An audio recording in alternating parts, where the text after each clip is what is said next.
Everyone, आज का हमारा लेसन प्लान का टॉपिक है क्लास 8th का पिता के बाद पोएम। तो चलिए स्टार्ट करते हैं। जैसा कि आप जानते हैं, हम लेसन प्लान स्टार्ट करते हैं तो सबसे पहले बिहेवियरल ऑब्जेक्टिव व्यवहारगत उद्देश्य लिखते हैं। ये 4 टाइप्स के होते हैं: ज्ञानात्मक उद्देश्य, बोधात्मक उद्देश्य, प्रयोगात्मक उद्देश्य और कौशलात्मक उद्देश्य।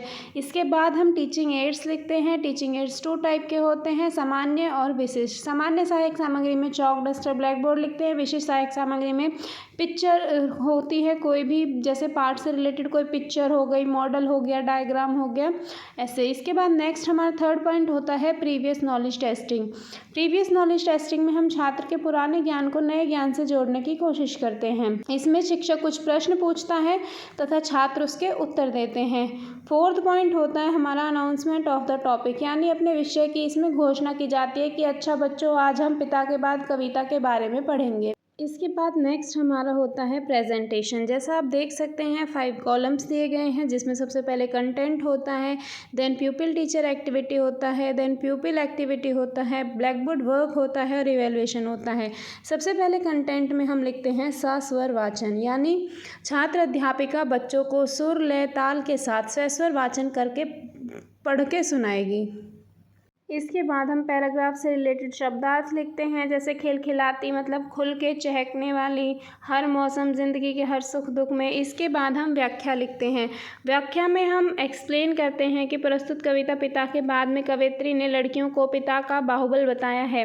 लड़कियों की प्रमुख विशेषताओं का उल्लेखन करते हुए वह कहती है कि लड़कियां तेज़ धूप में भी खिलखिलाकर हंसती हैं, उन्हें धूप के तेज या मध्यम प्रभाव से कोई फर्क नहीं पड़ता, वह बस अपनी मुस्कुराहट को बनाए रखती हैं।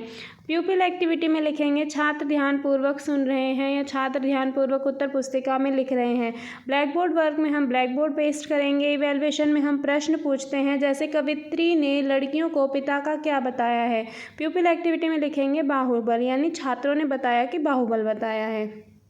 इसके बाद नेक्स्ट पेज में वही व्याख्या कंटिन्यू करेंगे, जैसे लड़कियां अत्यंत सहनशील और धर्मशील होती हैं, वह सुख और दुख में संभलना जानती हैं, वह सुख के समय में खुद को भली भांति संभाल लेती हैं और पिता का कारोबार, दुकान हो, उन्हें दादाजी से मिला है, उन सब चीज़ों को वो संभाल लेती हैं। काठिन्य निवारण में जो भी कठिन शब्द होते हैं उनको लिखा जाता है।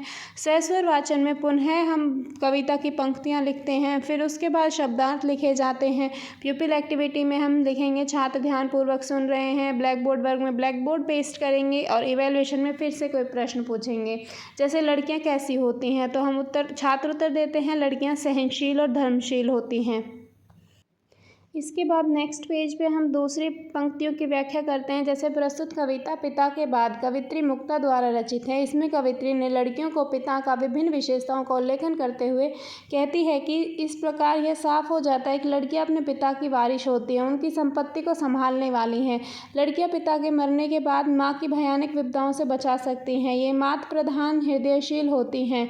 दुकान पर बैठकर ये पूर्वजों के विचारों को सुनती हैं, उनके बताए गए पथ पर निरंतर चलती रहती हैं। इतनी विवेकशील हैं कि उदासी हर प्रकार की परिस्थिति में सदैव मुस्कुराती रहती हैं। इसके बाद हम इसका काठिन्य निवारण लिखते हैं। प्यूपिल एक्टिविटी में फिर से हम लिखेंगे छात्र ध्यानपूर्वक उत्तर पुस्तिका में लिख रहे हैं। इसके बाद इवैल्यूएशन में कोई प्रश्न पूछा जाएगा, जैसे पिता के बाद कविता किसके द्वारा रचित है, तो छात्र उत्तर देंगे कवित्री मुक्ता द्वारा रचित है। इसके बाद नेक्स्ट पेज में हमारा नेक्स्ट पॉइंट होता है रिकैप्चुलेशन, यानी पुनरावृत्ति। जो भी अब तक स्टूडेंट को पढ़ाया गया है उसको कितनी नॉलेज आई है उसके बारे में। यहाँ पे छात्र अध्यापिका प्रश्न पूछती है और छात्र उत्तर देते हैं, जैसे लड़कियाँ कैसी होती हैं, छात्र उत्तर देते हैं वह सहनशील होती हैं।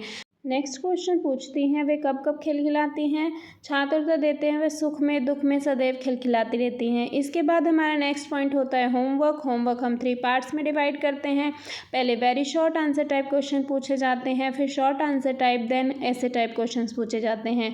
4th पॉइंट में हम कोई भी एक्टिविटी स्टूडेंट्स को दे सकते हैं, जैसे पिक्चर बनाओ कोई भी कविता से रिलेटेड। इसके बाद टीचर्स रिमार्क देते हैं और इसी के साथ हमारा लेसन प्लान ख़त्म होता है। अगर आपको वीडियो अच्छी लगी हो तो लाइक करें। Thank you for watching.